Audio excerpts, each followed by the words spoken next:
everybody. Welcome back to Know to Grow, a light to heavy duty podcast focused on all things growth for CEOs by CEOs. Today I have on Bobby Rutherford with Freedom Truck and Trailer based out of Salt Lake City, Utah. He's an industry veteran in the space. Today's podcast is focused on the merger between TruckPro and FleetPride, two of industry's largest fleet maintenance programs, owned by private equity, American Securities, and Platinum Equity.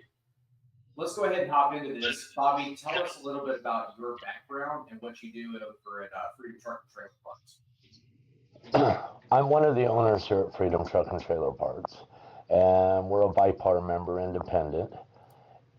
We run a 30,000 square foot facility, and we're a little different than most of your WDs, warehouse distributors. Besides a retail storefront, we remanufacture here brake shoes, differentials, transmissions.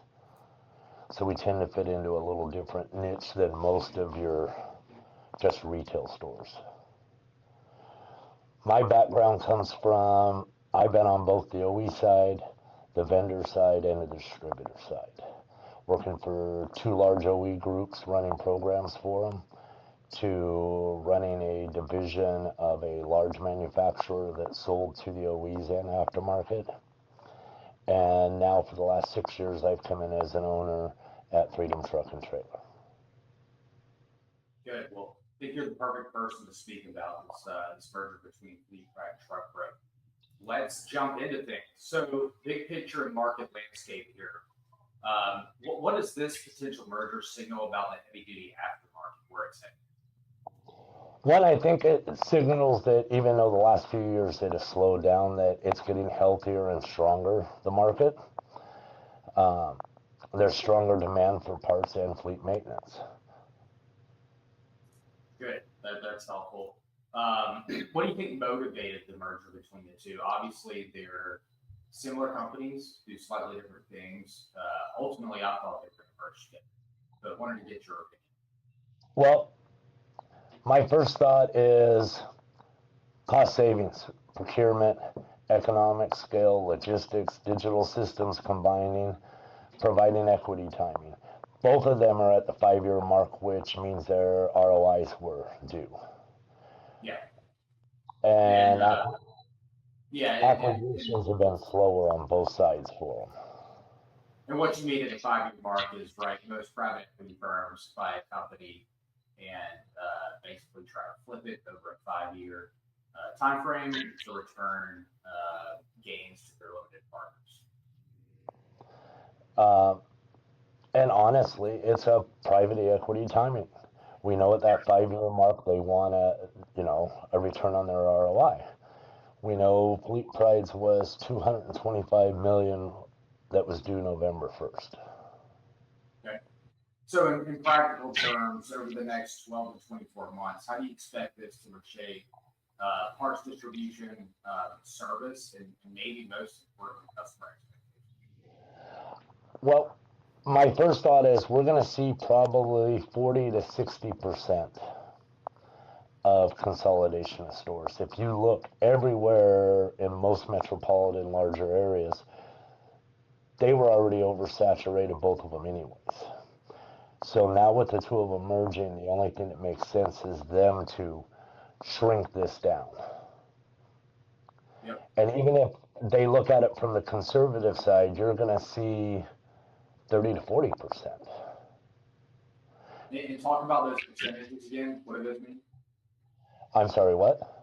And just refer to what those percentages mean. Consolidation of their stores. Yeah. We're going to use Utah, for instance.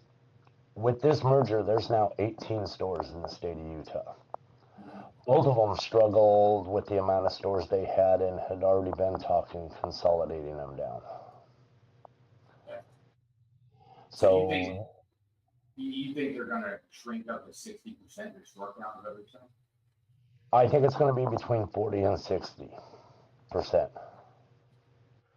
All right.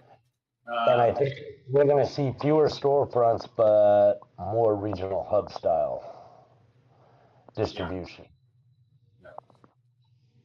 So if we're talking about the independent small shop, so the kind of the lower digit multi-location and the single location truck parts repair shops, you mentioned this isn't a threat to independence, but an opportunity. Let's dive into this a bit and explain why you feel that way as an independent yourself. And what specific advantages independents still have to this space. When big players merge, they get slower, less personal, and more corporate. Independents can move faster, know their customers by name, solve problems creatively, and relationships, flexibility, and real-world experience still matter in this industry. Yeah, and give us kind of some examples. I mean, how do you actually see that changing for you in your business? Consolidation, right? Well, especially I think the first 24 months, you're going to see them consolidating down vendors, and they're going to try to get their hands around what both sides were doing. As they do that, we're going to see shortages in products. They're not going to keep the stores loaded up high dollar-wise. And with that, my guess is inventory is going to be a big concern over this merger and trying to bleed down with the consolidation, what they have. TruckPro and FleetPride both had a lot of private label products, and they're going to have a lot of headaches just trying to combine that into one unit. Mm-hmm. Yeah. Do you, once the obviously it's going to take a while to get this deal done. When do you think they're going to be fully integrated? Middle of 2027? My guess is they probably worked on this at least 2 years already. Yeah. They know what stores are going to close, how they're going to integrate everything, and how they're going to move it together. So I'm betting the next 12 months. FleetPride's been really good at brand identification. TruckPro hasn't been as good at it. Up until the last year and a half, 2 years, they bought guys out several years ago that have still been running underneath the same names. Mm-hmm. So as FleetPride's identifying what's going to stay open and TruckPro, and they decide what's going to close down, it's going to get rebranded. Yeah. And, I guess, a lot of times in the space, these are legacy businesses, family owned. A lot of people simply don't want to change the logo. In your opinion, has TruckPro been going a little, kind of smaller down on business sizes or shop sizes, where the folks, part of the agreements are to still keep those same logos and they can't really brand as well as FleetPride? And I think that's hurt TruckPro over the time because it's hard for them to have a brand identity where they keep the old names going. Yeah, I gotcha. So when larger distributors consolidate, there's typically some gaps that arise in the market. How can smaller shops step in? One, they need to realize that there's going to be service disruptions, especially during this consolidation period. So if you can move fastly, let customers know you're there to take care of them, you can get product to them the same day, not tell them, oh, I got to pull it out of a DC and I can have it to you tomorrow. And most of the independents know this already. They know their customer base. We base our inventory off of what our customer base uses. Yeah. Okay. So it gives us a huge advantage to move quickly. Mm-hmm. Okay, so in terms of independents facing more pressure from suppliers as these companies gain more pricing power, what are you doing right to maybe not get impacted as much, from being kind of an even smaller guy with these two? To be honest, this is where the buying groups help. The VIPARs, the power heavy duties, the HDAs, because you get a good buying power because they conglomerate all of us independents that are in those programs together to get a good price. Okay. As an aside here, there's still a lot of independents that aren't part of these buying groups. Talk about that. Why is why has not everybody joined, or majority of everybody joined the buying groups? That's always been interesting. I think guys have a tendency to feel they can get a better deal on their own and not realize that the buying power of a group buying together, what that does as an advantage. I think a lot of guys don't understand how the buying groups work. And when you buy into one of the buying groups, you're not part of a big corporation. You're an owner and get to help, excuse me, decide what goes on with the buying groups and the directions that they move. And I think that's where a lot of little guys get lost with the buying groups because they don't understand that. Has there been a noticeable difference in your business since you joined? There has been. The Bipar brand is very strong and it's recognized. They run national account programs that have brought fleets into us that we wouldn't be able to get on our own. And then as a group, we service the locations and we brought customers to them to put into the group. Oh, cool. So let's dig into differentiation and value proposition a little bit, under the lens of independence and multi-location shops kind of doubling down here. So I think you had put a post on LinkedIn talking about local expertise, speed, personal service. Those are all important here for independents to really focus on. There are some real examples of where independents can outperform the national chains. One of the real advantages is same-day delivery. I hear from a lot of customers complaining that they'll call one of the two national chains and they don't have it at their location and they can't get it tomorrow and they need a part to get a truck on the road today. Mm-hmm. Now, why do you think TruckPro and FleetPride aren't doing a good job with that? I think they've been scaling down for this merger. Yeah. So reducing their inventory makes Yep. sense.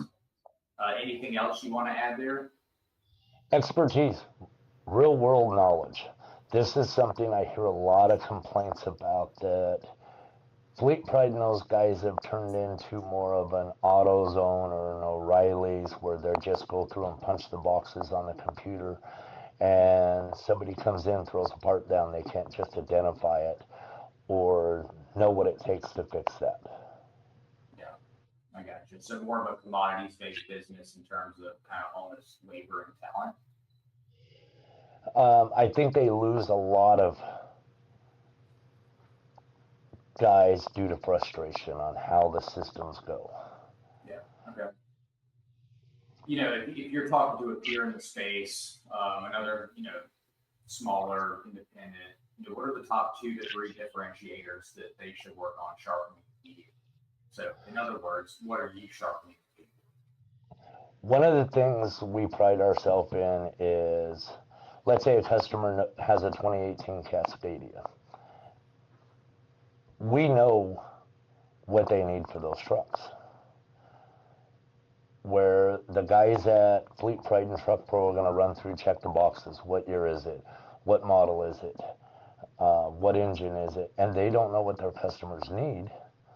If you're dealing with your same customer weekly, monthly, quarterly, you have a pretty good idea and it gives you a real world knowledge to take care of them. Let's talk about some of your digital and capabilities and technology expectations. Obviously, your regionals and nationals are going to be able to wrap their heads around digital tech and technology more so than your smaller independent. You mentioned before that digital convenience is no longer optional for the customer. What are the core digital capabilities independents must adopt today to stay competitive? We need to look at it like an Amazon. Amazon's been so successful because of the ease of using them. Customers can get on there They can order their part and know that they're going to either have it the same day or the next day, depending on where they're at. They know what they're getting. They can see a picture of it when they order it. They can see all the cross numbers that correlate with it. So whether customers are signing up with someone like OptiCat, or most of the CRM systems now have a business to business and business to customer portal. And a lot of us over the years have been resistant on this. It's the one thing that hurts our market is we hate change. Yeah. But this younger generation that's grown up with Amazon at home, that are coming into our industry, that's what they want. So you've been able to implement this in your business, right? We're in the middle of it right now. Okay. AutoPower is the CRM we use. And it's a timely, costly initially get it launched. You have to put descriptions in, parts, load your inventory. So it takes a little bit of time. It's about a 3-month process. Yeah, but in the grand scheme of things, that's not too long. No, it's not too long, and the benefit of it is we have fleets that really started pushing this. Hey, we have night shift, and they need to be able to order parts, be able to put a PO in and have them delivered in the morning. Mm-hmm. So the day shift can finish what they had left over from the night. And listening to the customers, where we started looking at having to move this to a business to business and a business to consumer. Yeah. And, talk about kind of the I guess the kind of the user interface. We know some folks in the space that they have kind of more of that kind of e-commerce storefront presence, and it's not that impressive, to be honest with you. Just the easeability to use like an Amazon storefront. Is this all standard? What you're using or what you're implementing, and how's the ease of use for customers? Well, we've worked with AutoPower. We started talking with them about 6 months ago and having them change some stuff on their side so that they can search by number, put OE numbers in, and have it tie to what part they're looking for and our competition numbers. So instead of just going in and having to know the number we use that they're ordering, we've needed the CRM to be able to put in multiple different numbers, other people aftermarket wise or OE, and have it correlate to what we stock. And talk about AutoPower. There's going to be some folks listening that have never heard of it or don't know much about it. What is it and how old are they? AutoPower has been around for a long time. They're probably one of the older CRM systems for the aftermarket. Okay. But they've stayed on top of everything. They're a smaller company, not the size of a CarMac or one of them. But they're able to make real world changes for you really quick. Good. That's very, very good to be nimble like that. I'm sure they're working with a lot of independents, so having the bandwidth to do that is an excellent advantage. If we're talking about shared tech platforms or co-op digital solutions, how do you think about those? We do some stuff with Find It Parts. Find It Parts probably does the best job of co-opting a website and selling parts.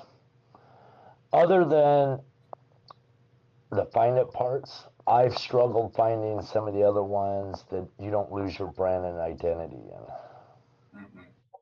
Okay. So you think Find It Parts is the best? Roughly how many independents on a percentage basis are on these shared tech platforms or digital solutions? Most of the OEs and most of the WDs are using guys like Find It Parts. There's a few other ones online that they use, but so far from what I've seen, Find It Parts has done the best job. Okay. Let's jump into alliances, networks, and collaborations here. Okay. Especially talking about the FleetPride-TruckPro merger, right? So you suggest independents collaborate, even through shared logistics. What are some of the most promising alliance models that you think independents should look at here? Bipar, Power Heavy Duty, HDA, I'm going to say the buying groups again, and the people you know. I know some guys that are members of other groups that we all collaborate, we talk, we'll order trailer loads together and split them so we can get that extra discount. Okay. Now, are you able to talk about, I know most independents kind of understand pricing here with the buying groups. Are you able to kind of hone in on any specific numbers or talk about any of that? Any numbers as far as what? Just the cost, essentially, of participating in the buying groups. Well, it varies. Power Heavy Duty has a lower amount to get into than, let's say, Vipar.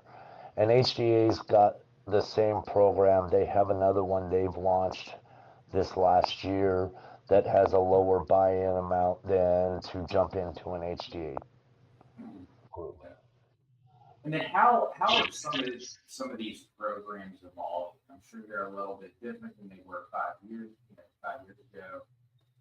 They may be different 5 years from now. Talk about the evolution of buying groups. Well, I think the buying group evolution originally was mainly so they could collaborate together and get better pricing. Of course. Yeah. But as that's changed now, when you figure Vipar as a group, we're investing in stores in Mexico, Central America, South America now. We have members in Canada. We've joined some other programs like Nexus and a few other ones that give us more of a global outlook to vendor suppliers. So it's changed where we can get to by looking further ahead on how strong we can make the group as a whole. Okay. Do you have any examples of some of these smaller independents that have partnered with these groups to really kind of get their business to the next level? Yeah, we have a Napa store here in Utah. They started 2 years ago as a Power Heavy Duty member with us because they wanted to get into the heavy duty side where they're at. Yeah. I work with them a lot. We do a lot with them. Vipar does a lot, and we've helped them learn more about the heavy duty market and grow their market share where they're at. Okay. Do you have an idea of what their market share is grown by? I know they went from spending, a couple grand a month with me to they spend 10 to 15,000 a month. Let's talk about talent, loyalty suppliers, some of these emerging opportunity concepts. Talent displacement is going to be part of this. These two nationals coming together. Obviously there's a talent shortage. How should smaller shops think about recruiting and retaining, some of the talent that's being displaced from the merger? There's a lot of guys right now that have no idea where they're going to be by Christmas. I've known a lot of people in this industry, a lot of people at both TruckPro and FleetPride that I've heard from. They're worried. They know consolidation's coming. They're just not sure where and when it's going to be and who it's going to be. Yep. So that right there, there's guys looking that don't even know if they're going to be ones to be cut right now. So when it comes to the multi-location, single location shop, right? How can they get ahead of maybe acquiring some of this talent? Should they sit back and wait for a phone call? Should they be proactive? No, I think they should. Hopefully, most of the guys in our industry and the independents, they know who's good at the TruckPro or FleetPride location. We all share buying from each other. And I think the best thing they could do is start reaching out. Hey, are you worried about this? If you are, let me know. Yeah. Okay. Smart.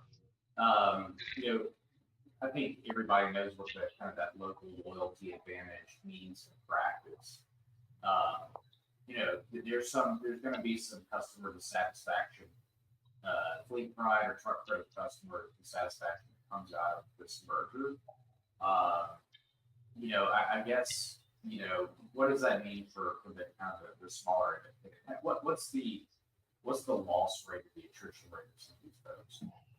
Well, Customer count. that's changed with the last few equity groups that have bought, both of them. Fleet Pride, when they used to take over, they'd retain 90% of the employees for 2 years or longer, and they keep 75 to 80% of that customer base. Now, at the end of 2 years, they've lost most of their employee base that was there, and usually 50% of their customer base. Yeah, that's fairly significant. It is. That's quite a lot. You think they can beat the independents on pricing, right? Just because of the buying power they have. But is that not as impactful to the fleets anymore? No, it's not, because they're not passing that savings on anymore. A lot of that they're keeping as margin. Yeah. Yeah. Uh, So the fleet or consumer they don't feel that in, right? no. Interesting there. And they're not passing on. You don't think they're passing on any margin at all, even a few points? I think from what I see, we all share a lot of the same vendors and buy from the same ones. Mm-hmm. And a lot of times, unless it's their private label material, and we'll use brake shoes for instance. I see them here selling Reman shoes at high $50 and low $60. And we're out there selling them in the low 40s. Okay. Part of that is we remanufacture right here, so there's a step out of it in distribution. But you know what? The size, who they buy from, they get a deal better than anybody else out there. Okay. So you mentioned some of the suppliers are looking for, and we talked about this offline, stable, transparent partners, right? They're looking for folks that are going to have kind of a steady flow of parts demand, et cetera. How should independents approach suppliers that may be considering, kind of reallocating the distribution? One of the things I always say is reach out. I know right now I hear a lot of vendors, they realize consolidation is coming and they're about to lose a big chunk of business. Mm-hmm. That's a huge advantage for the aftermarket because it allows us to negotiate better pricing with the market share they're going to lose. And what are you reaching out? What are you doing specifically? I've reached out to a couple, as a matter of fact, a couple vendors that used to not sign anybody up because they already had TruckPro and Fleet Pride. I've reached out, and now all of a sudden they want to sign up the aftermarket. Are you able to share those names? I cannot share those names at the moment. Okay. I thought I would ask. Nope, and I appreciate that. I thought it was kind of funny how they've been, but a lot of them are having people sign NDAs before January 1st, not to announce programs. I would think so. So let's talk about what's coming next. How to prepare. We're 2025 is almost over. We've had this trucking recession. Cautiously optimistic about the market in 2026. We have this merger now. How is this going to change? How is the store consolidation or player consolidation going to change some of these regional hub models and the competitive geographic?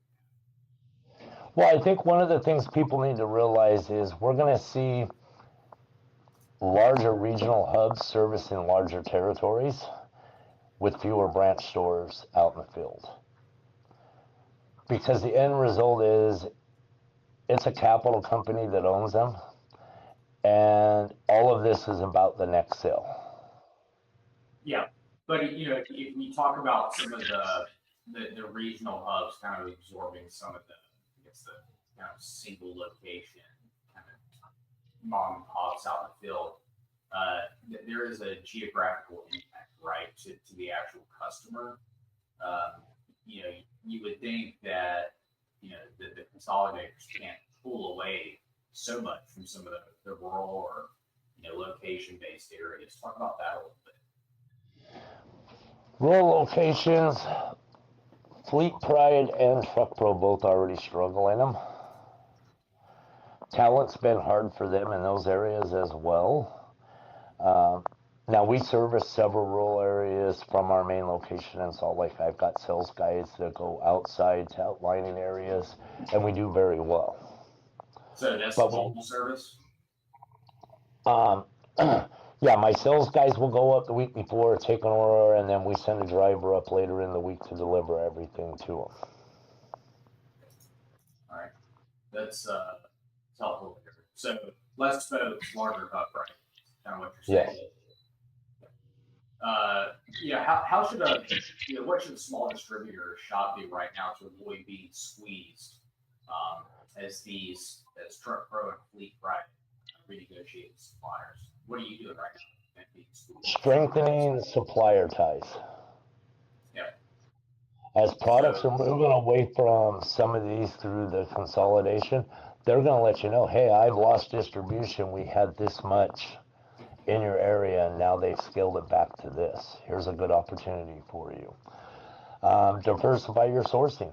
Look at some of the vendors they drop as this merger goes who are about to lose market share in your area. They can share with you what was being sold in those areas. They may not know to who, but they'll know what was being sold and how often. Yeah, that's helpful. I like that a lot. Yep, and volume discounts through the groups.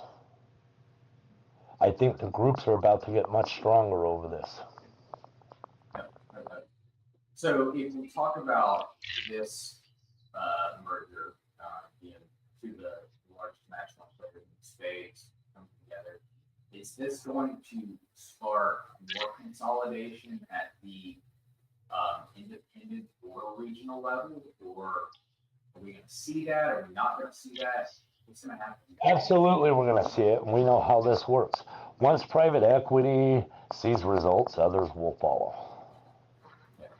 Yeah, and from an M&A standpoint, we've seen that across tire and service installation too. I think heavy-duty truck parts and repair is 3 to 5 years behind those two groups, maybe 5. So we expect to see that as well here. Let's close this podcast, and just want to reiterate kind of 2 questions here.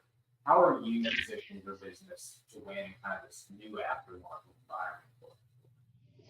We're touching a lot more customers. I brought new sales guys on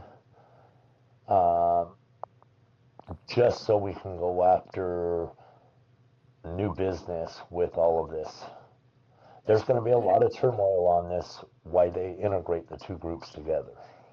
Okay. Let's tell our listeners how many total employees you have at Freedom Truck and Trailer, and how many sales employees you have at Freedom Truck and Trailer. We run, and we're a little different because we cover part of Idaho, part of Wyoming, all of Utah, part of Nevada, and part of Colorado that we touch weekly. So I'm running 5 outside sales guys total. Right. I run 3 counter guys, my purchasing team, so total we're at 19 employees. Okay. All right. If you had to give the listeners one mindset shift and one tactical shift, if they're shops, right, the independent shops, multi-location or single, what would that be as we in 2025 and then this merger happens? Don't be negative. I hear a lot of people right now from how the last 2 years have been talking negative about what's going on in the industry. And they're not looking at where things have gotten better. I'm going to use Thomas Edison for an example. He failed 1,000 times trying to create a light bulb to get one to work. Yeah. And instead of being negative about it, his answer was, no, I didn't fail 1,000 times. I found 1,000 ways it didn't work. And people are afraid to fail. Yeah. And none of us want to fail and lose a business, but we can reach out and try for things and fail that are outside of our comfort zone. And that's part of being an entrepreneur. Look for areas where you can move into, and don't think small. That's helpful. I love it. That's fantastic. Well, thank you so much, Bobby. This has been very helpful. I know you have some pretty strong opinions on the space and are educated here. And it was good to get an independent shop owner on the podcast to talk about this merger. I know it is on everybody's mind. No, thank you for having me. I think they were good questions, and I hope it helps some people out there.